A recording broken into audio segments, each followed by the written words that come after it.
Hey folks, Dan Frio here with your market update for January 17th, 2025. So today's topic, we're just going to try to figure out, are these low rates, that, well, I won't say low, they're in the 7% range still, are they going to get to 6? Well, basically this way. Are rates going to continue to drop? And if they are, why would they? So that's what we're going to talk about in today's video. So without further ado, let's get over to these things. That's why you're here. So mortgage rates eased a little bit yesterday. Will that trend continue today? I don't think so. So I'm not going to look a gift horse in the mouth because I'm going to show you how dramatic mortgage rates have changed just this week alone based on inflation data and the jobs report. So let's get over to the details to figure this out. Right here, here's what we have. Let's just take this as a snapshot of the week, okay? Just to summarize the week, we're looking at the inflation numbers. So on Tuesday, we got producer inflation. It was previously at 0.4, up 0.4. It came in at 0.2, half of what was expected. Wednesday, we got consumer inflation, and what the Federal Reserve is most concerned with is the core. So when you look at core month over month, last reading was 0.3.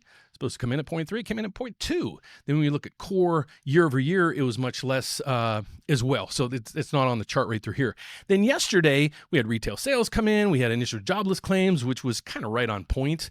But the biggest thing we had was we had Fed officials talking yesterday, and they actually mentioned, well, if a lot of these things stay in line, where the employment stays steady and the inflation numbers keep continuing to come down like they expect, they expect maybe multiple rate cuts in 2025. So that's what we're going to look at here briefly. So right through here, we had some breaking news come in. Let's let Rick Santelli tell us about home starts, because here's what's happening right now. Hopefully you can't see the names. I have a whole list. I have 1, 2, 3, 4, 5, 6, 7, 8, 9 people that are looking for pre-qualifications today. Okay, so the demand's there. So now are rates going to stay in the range that we need them to, or at least continue to drop? So let's get Rick Santelli's take on this. He's going to talk about housing starts and mortgage rates. So right now the demand's picking up. We know supply's picking up, and a lot of people are telling you there's way too much supply, but I beg to differ there. So let's get Rick's take on this, and then when he comes back, I'll show you the CME FedWatch tool. It spiked up just a little bit,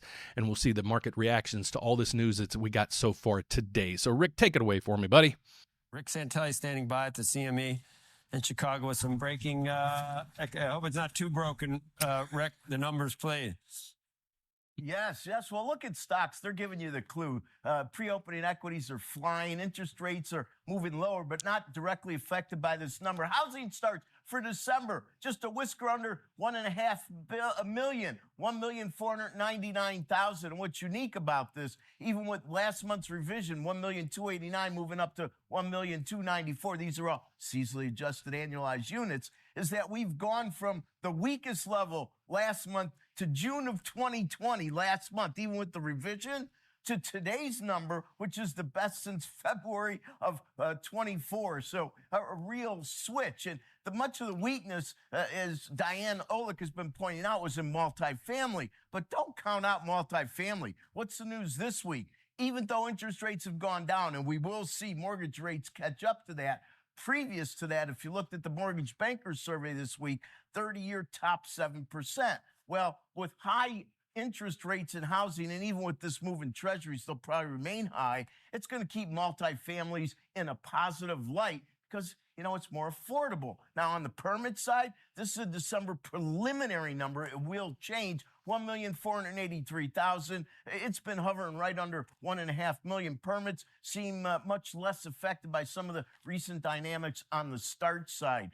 If we look at interest rates, here's something interesting. A 422 2-year is only down 1 on the session, down 16 on the week. If you look at a 457 10-year, it's down 4 on the session, down 19 basis points on the week. A 30-year at 480, down 6 on the session, down 15 basis points on the week. These are large moves. A 10-year from an intraday perspective, Joe, is at the lowest yield right now since the 3rd of January. 2-year note yields, of course, are making new passes at low yields for all of 2025, which I understand isn't that old, really. And maybe the other thing that you want to pay attention to, momentum building. This is the 4th consecutive session, a 10-year and 30-year trading below the previous day's low yields. That's important. Now, I wouldn't try to necessarily tie all this to great news on inflation. I think it's more about positioning. And why do I bring that up? because long end rates went wild. Now they're going wild a bit in the other direction. But it doesn't mean the Fed's going to go wild easing because of the move we've seen post PPI and post CPI. Back to you. Awesome report. So he gives a lot of like abbreviation numbers and things like that. What he's usually talking about is the bond market. Let's get over to, there was something interesting I wanted to show you guys. Where did it go? Well, let's go over to the CME FedWatch tool, and let's see what reaction this has to the Federal Reserve coming out yesterday and actually saying we might have multiple cuts in 2025 if the data still comes in as we're seeing right now. So in 12 days, 12 days from now, the Federal Reserve will be meeting. What's the chance they'll do something now with their interest rate, the federal funds rate they control? 99% chance, 99.5% chance they're going to do what? Nothing. They're going to hold rates exactly where they are. Let's see if the aggregates have changed at all. So now we have a 99% chance they're going to stay right where they are.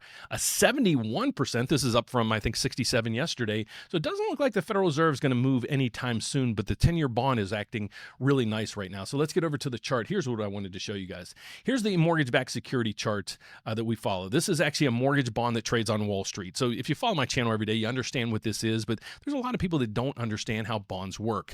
So this is how your mortgage rate is created. This bond rate here creates the yield, or the interest rate. Okay, then what happens is there's government adjustments to the rate, and then there's bank profit margins. So the biggest component of your mortgage rate's right here. Okay, so here's what the bond has done over the last 5 days. Today, we're down 5 ticks. I'm most likely going to lock everybody we have in that's closing in the next week or two because of this, because here's the rally we saw. Here's where rates were, flat, flat, flat, flat, flat, flat, flat, and then all of a sudden we had that huge spike just the other day, and then the market's been up and away since then. So again, as this market goes up, interest rates are coming down. That's how you have to look at it. There's an inverse relationship with this. So good news on that front. I don't think that we're going to give any of these gains back, but you never know what the weekend's going to do. So my recommendation, if you're closing, in the next week or two, lock in at these rates.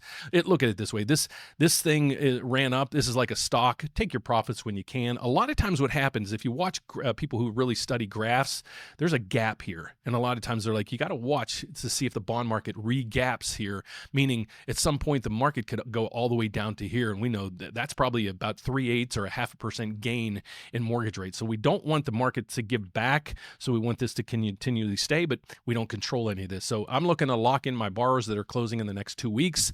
We'll challenge next week's challenges when we get there. How the equity markets are faring right now, they're killing it. There's Dan again, Dan Kwok. Check out their channel, the Kwok Brothers on YouTube. But if you go across here, we got the Dow Jones up 1%, S&P up 1%, NASDAQ up 1.5%, the Russell up 0.5%, VIX coming down right in the 15 range. That is fantastic news on the stability in Wall Street. Cryptocurrencies, 105,000. You got to be kidding me. Cryptocurrencies is killing it right now. Let's go to oil. Oil is also on the retreat. So it is a Cinderella story so far today in the markets. So if you're looking to buy a house and you're closing in the next week or two, I'd suggest you lock in. Any further out than that, please check in with me next week on my rate update to let you guys know what's going on. But if you're out there trying to navigate this environment, here's some suggestions I have you do. You need a lender that you can work with, and you know that they have your programs, and they know what they're doing. Why not choose me? Okay, here's who I am. I work at ServBank. Okay, ServBank's the number 10 largest mortgage servicer in the whole country. The cool thing about that is being working at ServBank, I'm licensed in all 50 states as well as Puerto Rico. Here's the best benefit for you guys. We're also a mortgage broker set up with over 30 different lenders. So my slogan for 2025 is this: one application, one credit pool, and we're going to shop your loan to over 30 different lenders. Now, I'm not saying this to be rude. If you're out there and you want to take on that challenge yourself, please leave me out of the equation. I don't want to work with clients that are working with 5, 6, 7 other lenders at this time. My time is as valuable as you guys, and I'd love to work with those that are really navigating this market and need my assistance. My rates are very competitive because we're on the broker side, so my rates are right in line with everybody else. I'm licensed in all 50 states as well as Puerto Rico. If you want to find out a little bit more about me and my team, just go to therateupdate.com. Here's our information. And we're as transparent as we can. How and why? We'll go to the rate update. And here's, if you want to get the application started, click right here. But I don't want you to. Okay, here's what I want you to do. I want you to schedule a consultation with me, Alan, or David, or I want you to call in because you need to vet us. You need to know who we are. Can we help you? Is there a good match there? If not, go ahead and move to another lender. But I'm seeking those out there that really need our professional help and not looking to get, if you're looking for the best rate in the whole country, please, and you want to work with that, please contact as many lenders as you can. What we're looking for is somebody wants to put together a team, a dream team when you're looking to buy your first house. So reach out to us. If you want to call me or call in, you can do that as well. Here, if you go down to the bottom of the website, here's our 800 number as well as my email address. So I ask people to do this. If you want to ask me a question, please email me. If you're just leaving a comment, you can leave that down below in the description, but don't leave any questions down there. I usually don't go down there because half the information down there, they're calling me names or something like that. So if you really need my help, either give us a call or give me an email. And if you want to put in your phone number, be more than happy to call you back to answer any questions that you have. So thanks so much for watching, guys. I will be back later this afternoon with the closing bell to let you know how all this mess ends for the day. So thanks for watching, folks. I'll be back later this afternoon. God bless. Be safe. See you in a bit. Bye-bye.